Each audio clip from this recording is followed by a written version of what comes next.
planning to visit Sweden, or are you moving there? Welcome to Sweden. We are a leading nation in many areas. We're a leading nation in social welfare, right? Well, not really. But that's what our government wants to make you believe. It's not true. Here is an example of how the Swedish authorities manage one of our communities.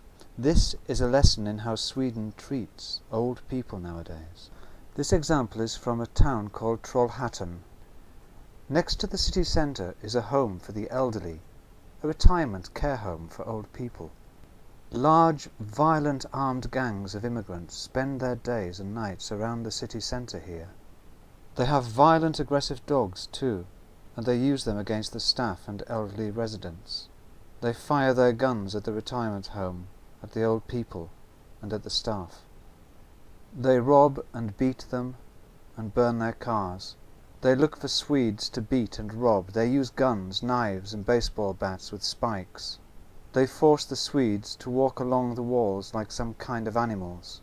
The gangs of immigrants burn down buildings around the retirement home. They attack the staff and their cars as they enter or leave work. The staff never travel alone anymore. The violence and threats got so bad recently that the staff are now in genuine fear for their lives. Desperate, they cried out to the authorities. They wrote a letter to the city managers. In the letter they asked for help in fear of the roaming violent gangs of immigrants. The staff feel they can get killed at any moment by the immigrants, and they worry about what their families will do if they do get murdered. The staff work under constant and horrific fear. We can only guess what it must really feel like for the elderly, defenceless, frail residents. In response to the letter, the retirement home received security guards, but that didn't help. Initially the guards were sitting in their cars, too afraid to go out.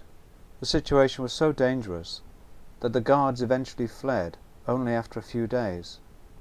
Now they're no longer there. That left these elderly people with no protection and no help.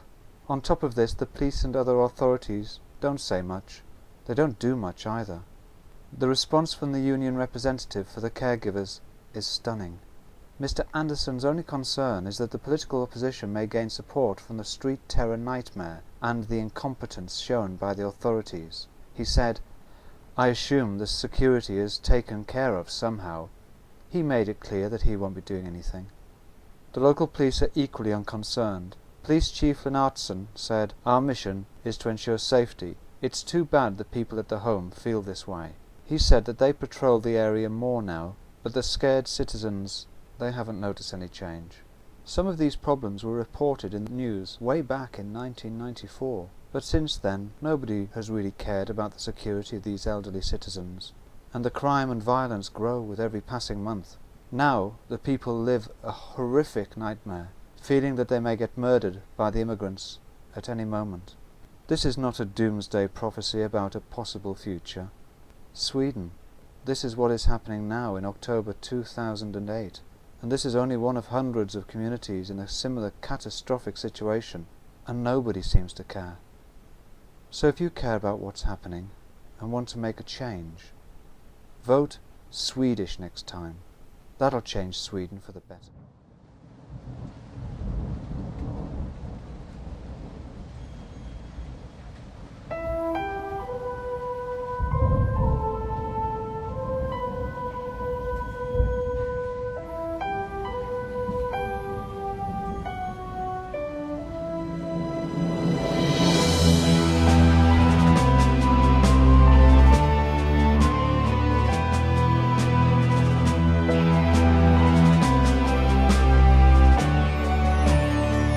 Ser du den där mannen som sover under bron?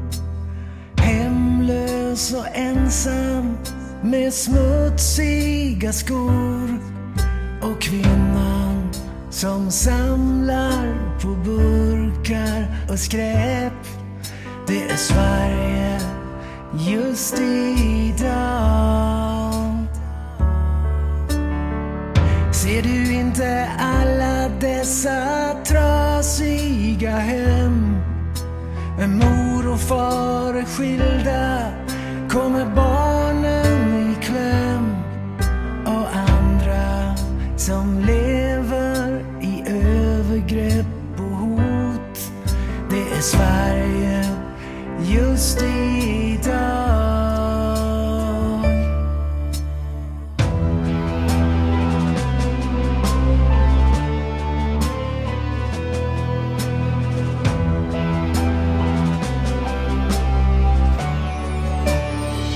Ser du alla män i maktens korridor som sliter åt sig fallskärmar och lämnar öppna sår? Vad hände med pratet om etik och moral? Det är Sverige just idag. Ser du inte våldet på gator och torg? Ta en titt på Malmö, Stockholm och Göteborg. Man sparkar och dödar, tar det aldrig slut. Det är Sverige just idag. Jag tänker be för Sverige, be med mig. Jag tänder ett ljus för Sverige, tänd med mig. Det är något som hänt mitt kära fosterland. Jag tänker be för Sverige, be med mig.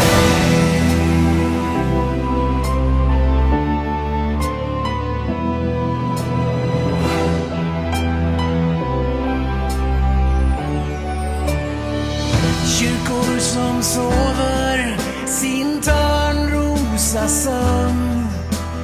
Det de en gång stod för är för länge sedan glömt. För kristendom är bara ett vackert ideal. Det är Sverige just idag. Tiden den är mogen och nu så ska det ske. Har du kvar din tro så ropa ut och be. Vi ber om en eld som blir till en brand över hela Sveriges land. Vi tänker be för Sverige, be med oss. Vi tänder ett ljus för Sverige, tänd med oss. Det är något som hänt vårt kära fosterland. Vi tänker be för Sverige, be med oss. Vi tänker be för Sverige, be med oss. Vi tänder ett ljus för Sverige, tänd med oss. Det är något som hänt vårt kära fosterland. Vi tänker be för Sverige,